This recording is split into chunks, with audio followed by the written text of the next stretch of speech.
அதான் நான் ஸ்டேஜ்ல பேச சொன்னாங்கன்னா போல்டா பேசணும்டா. ஓகேப்பா. அப்படியே பேசணும். ஓகேவா? ஆம்பா. Award for the digital viral kid. யார் அப்படிங்கறத வாங்க இந்த ஸ்கிரீன்ல பாத்துக்கலாம். Digital viral kid. Pinky with Dad. உங்களுக்கு ஹீரோஸ்ல யார் ரொம்ப பிடிக்கும்? விஜய்.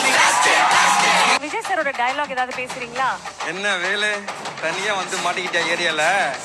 நான் சொன்னேன் உங்க ஏரியா, அந்த ஏரியா, இந்த ஏரியா, அந்த இடம், இந்த இடம் எங்கேயுமே போக முடியாது. ஏன்னா ஏரியாலும் ஐயா கில்லிதான், முனைப்பேதான். அங்க பார்த்தல எவ்வளோ பேருன்னு உன் தைரியத்தை தான் நான் கபடி போதும்ல அப்ப காட்டு. அழகி அவார்டு கொடுத்துடலாமா இப்போ? I am waiting.